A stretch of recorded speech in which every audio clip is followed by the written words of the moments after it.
আজকে আমি যে ছবিটা আঁকবো, একটা ফলের ছবি আঁকবো। এটা ট্যাং ফল। এই ফলের নামটা ট্যাং ফল বলে সবাই বলে, আমি জানি না এটা কী ফল।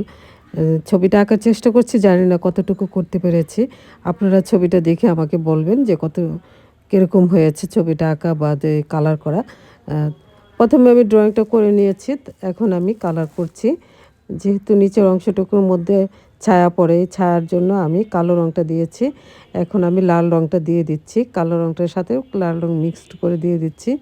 তারপর আমি চারা কিনারে লাল রঙটা হালকা করে দিয়ে দিচ্ছি। তারপর ভিতরের অংশটুকুর মধ্যে আমি হালকা করে বর্ডারের মতো লাল রঙটা দিচ্ছি। দেখেন এইভাবে দিয়ে দিচ্ছি। তারপর আমি ইয়েলো দিয়ে দেবো, ইয়েলো কালারটা দিয়ে দেবো। ট্যাঙ্ক ফলের ভিতরের অংশটুকু ইয়েলো কালার হয়, একটু শ্যাডো দিয়ে দিচ্ছি লাল দিয়ে। এভাবে টেনে টেনে দিচ্ছি, দেখেন শ্যাডোটা এইভাবে টেনে টেনে দিচ্ছি লাল রঙটা দিয়ে। এখন আমি ইয়েলো রঙটা দিয়ে মিশিয়ে দিচ্ছি বা হলুদ কালারটা দিয়ে মিশিয়ে দিচ্ছি। দেখেন এভাবে মিশিয়ে দিচ্ছি, ভিতরের অংশটুকুর মধ্যে মিশানো হচ্ছে। সুন্দর করে হালকা করে মিশিয়ে দিচ্ছি, এত ডিপ করে দিচ্ছি না। তারপর আমি এই পাতাগুলো করছি, যেহেতু ফলের সাথে পাতাগুলো আছে, এই ফলের পাতাগুলো দিয়ে দিয়েছিলাম ড্রয়িং করে। এখন আমি কালার করছি, এই যে এভাবে টেনে টেনে কালার করছি। এভাবে টেনে টেনে কালার করা হচ্ছে। এতো পাতাগুলো কালার করা মোটামুটি শেষের দিকে। হলুদটা দিয়ে আমি সবুজটার সাথে ভালো করে মিশিয়ে দিচ্ছি টেনে টেনে। বটুটা দিয়ে দিলাম, বটুটা দিয়ে দিলাম।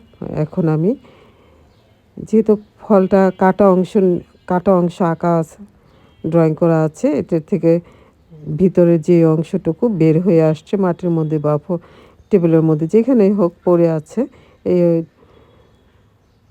ওই অংশটুকু আমি রং দিয়ে টেনে টেনে দিচ্ছি।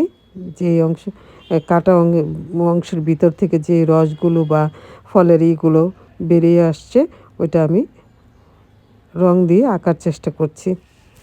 এখন বিচি দিয়ে দিচ্ছি, ট্যাঙ্ক ফলের বিচিগুলো আমি লাল রং এবং কালো রং দিয়ে টেনে টেনে দিচ্ছি, মিশিয়ে দিচ্ছি। এভাবে মিশিয়ে দিচ্ছি, এভাবে মিশানো হচ্ছে, যে বিচিগুলো আঁকা হচ্ছে, কালার দেওয়া হচ্ছে।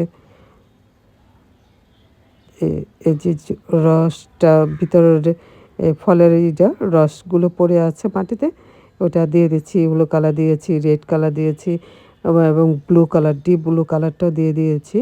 এখন বিচিগুলো আঁকা শেষ হয়েছে, সবগুলো সম্পূর্ণ ছবিটা আঁকা শেষ হয়েছে। এখন আমি বর্ডার টেনে দিচ্ছি। বর্ডার দিলে ছবিটা জীবন্ত মনে হয়, জীবন্ত দেখা যায়, এই জন্য আমি বর্ডারটা টেনে দিয়েছি এবং ছবিটা ফুটে ওঠে।